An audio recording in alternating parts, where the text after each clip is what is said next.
قسما بأمي سأقول الحقيقة كل الحقيقة. أنك شخص ملحد، ما ردك؟ يعني كيف تدافع على نفسك؟ لا الدفاع عن الإلحادي مثلا، أو بالنسبة لي الإلحاد يعني قضية شخصية بين ظفرين بيني وبين ربي، ولكم دينكم ولي ديني. إذا ما معنى كيف بينك وبين ربي وهذا الرب لا تؤمن به؟ من هو لا الرب الذي يعني بينك الرب وبينه؟ بالمعنى العربي، يعني باللغة العربية الرب شيء آخر، يعني مش فقط الإله، أشياء كثيرة في كلمة رب. رب العائلة، رب كذا إلى آخره، هو الرئيس، هو الأحد. إذا يعني فقط كيف أدافع عن إلحادي؟ يعني ممكن دراستي، ممكن تعمقي في الأمور، وأنا ملحد يعني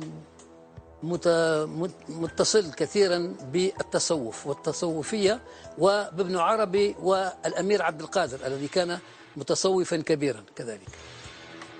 رشيد، لو كانت ابنتك مثلية أقبل ذلك طبعا. تريد الزواج من امرأة، أقبل ذلك. تبارك زواجها؟ لا تحضر زفافها؟ طبعا، ولكن ممكن أن أكون غير متفق، ولكن سأقبل، لأن هذه الحرية تاعها، هذه الحرية تاعها.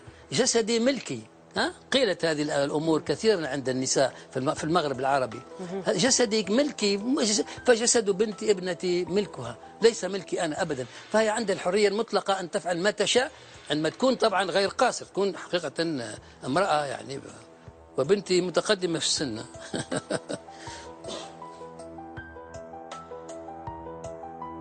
أجابك؟ جبتك. إذا انتهت فقرة أنت متهم، إلى الفقرة الموالية. نعم أم لا؟ نعم أم.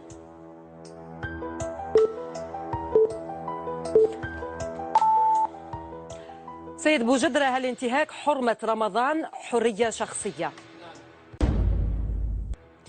كانت لك علاقة متوترة مع والدك؟ نعم. يقال أن ابنتك متزوجة من شخصية نافذة في المغرب. نعم. أحلام مستغانمي هي الروائية، تعترف أن أحلام مستغانمي هي الروائية الأكثر تأثيرا وكتبها الأكثر مقروئية في الجزائر؟ نعم. فشلت في تكوين أسرة، فشلت في تكوين أسرة.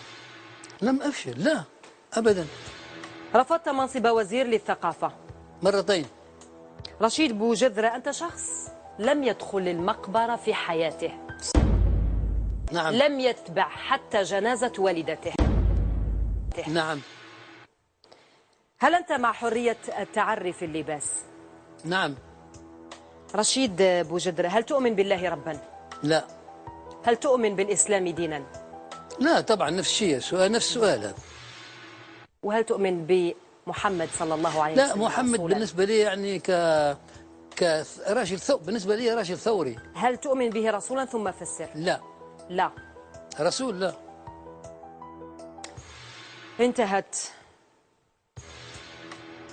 انتهت إذا إجاباتك في فقرة نعم أم لا في وحرية شخصية. أنا أظن أن الحرية الشخصية يعني في حتى الإنسان المؤمن الذي لا يمكن أن يصوم لأسباب مثلا مرضية أو لأسباب أخرى، لا خلينا من حقه ديننا. احنا ديننا نعم أعطى رخصة طبعا. ودين يعني لا الدين طبعا. نعم. دين في هذه الأمور، في هذه الأمور سمح نعم طبعا، بغض النظر على لا الناس.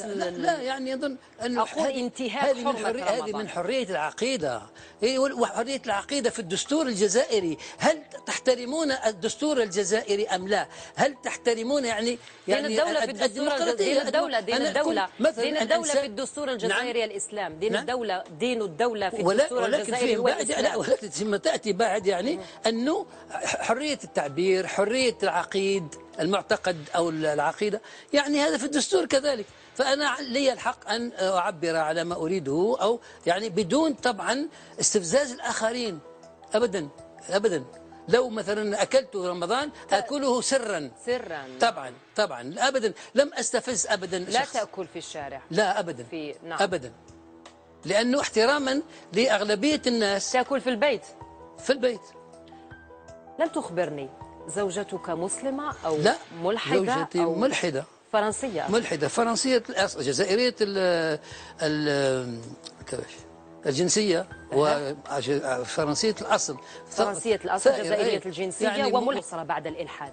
ما لم الأسرة لم تشهر لهم تقبلتني إلحادك؟ لا، الأسرة لأنه متسامحة، أسرتي متسامحة. أنا من أسرة متسامحة جدا، وأمي هي التي يعني شجعتني أكثر من الآخرين، يعني دافعت عني، مش شجعتني، دافعت عني أكثر من إخواني وأخواتي. أنا قالت يعني هذا قطعوك؟ لا لا لا، لم يقاطعني أحد. وأمي قالت لي عندما علمت بإلحادي، قالت أنت ستذهب إلى الجنة قبلي. قلت لها لماذا؟ قالت لأنك قلبك حليب.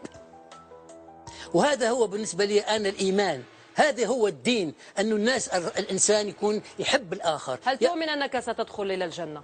لا طبعا لا، ما فيش، لأن لا ما فيش لا جنة ولا جهنم. هذه يعني استهامات بالنسبة لي للشعوب عندما، لأنها تخاف من الموت. هذه قضية موت، قضية الموت.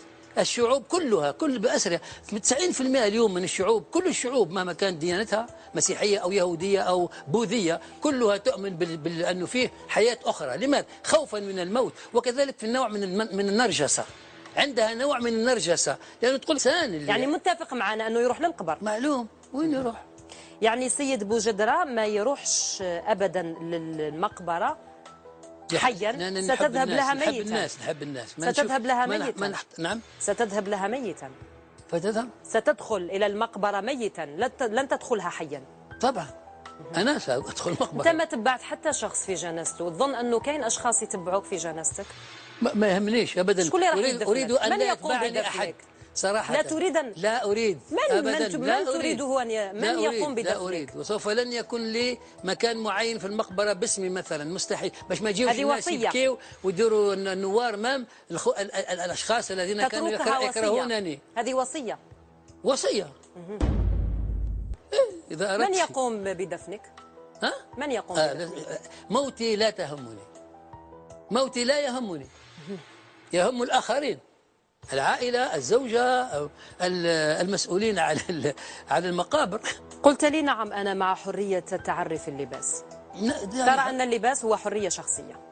حرية يعني التعري كلمة كمان. تبعت حملة السيقان العارية والطالبة الجامعية يعني التي لبست يعني نعم نقول بملوان يعني قصيرة، تنورة قصيرة، أرجعوها في الجامعة، أرجعوها ثم أعادوها يعني وأعادوها كذا.